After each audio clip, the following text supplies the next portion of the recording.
பாவங்களை போக்கி அருளும் பூம்பாறை குழந்தை வேலப்பர்.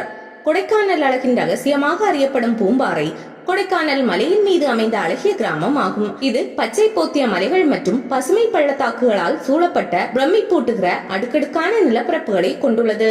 இந்தியாவில் உள்ள 2 கோவில்களில் மட்டுமே நவபாஷாணத்தால் உருவாக்கப்பட்ட அபூர்வமான சிலைகள் உள்ளன.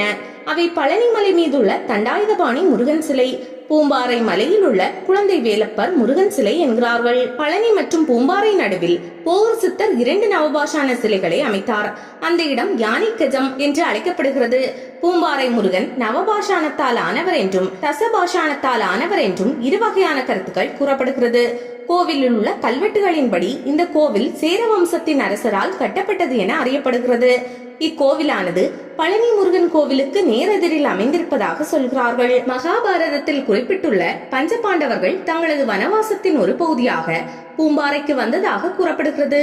அப்போது அவர்கள் போகரால் பிரதிஷ்டை செய்யப்பட்ட குருமூப்பு என்று அழைக்கப்பட்ட முருகன் சிலையை வழிபட்டுள்ளனர். பிற்காலத்தில் இப்பகுதியை ஆண்ட சேர மன்னன் குருமூப்பு முருகன் சிலையை சுற்றிலும் ஒரு மண்டபத்தை எழுப்பி இருக்கிறார். முருகப்பெருமானின் அருள் பெற்றவர்களில் முக்கியமானவர் அருணகிரிநாதர். இவர் ஒவ்வொரு முருகன் திருத்தலமாக சென்று திருப்புகழ் பாடி வந்தார். அவர் ஒரு முறை பூம்பாறை மலைக்கு முருகனை தரிசிக்க வந்தார். இரவு நேரம் என்பதால் கோவில் மண்டபத்தில் தங்கி தூங்கிவிட்டார். அந்த வனத்தில் வசித்த ராட்சசி ஒருத்தி மனித வாசனைப்பட்டு அருணகிரிநாதர் தங்கியிருந்த இடம் நோக்கி வந்தாள்.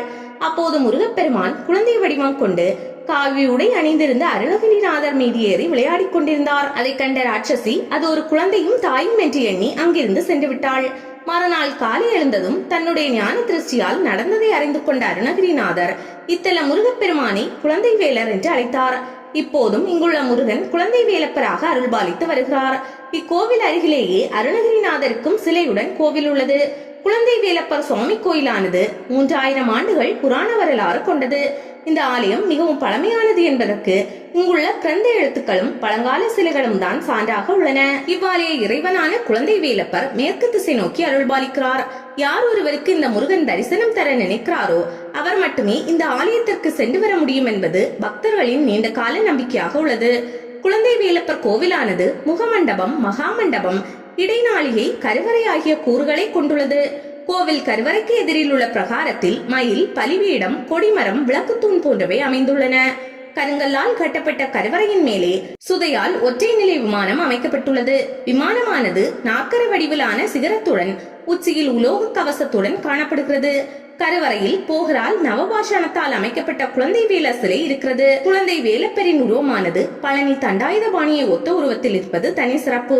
2 கரங்களுடன் உள்ள இந்த முருகப்பெருமான் வலது கையில் தண்டத்தையும் இடது கரத்தை தொடையின் முன்புறம் வைத்தபடி நின்ற கோலத்தில் அருள்பாலிக்கிறார். இவ்வாலயத்தில் உள்ள குழந்தை வேலப்பர் சமபாத நிலையிலும் பழனியில் தண்டாயுதபாணி திரிபங்க நிலையிலும் உள்ளனர். கருவறையின் வடக்கில் கிழக்கு நோக்கி சிவனுக்கு சிறு ஆலயம் அமைந்திருக்கிறது. முருகன் கோவில் பிரகாரத்தை சுற்றி விநாயகர், பைரவர், நவக்கிரகங்கள், இடும்பன், நாகர், அருணகிரிநாதர், மல்லர், பத்ரகாளியம்மன் ஆகியோருக்கும் சன்னதிகள் உள்ளன.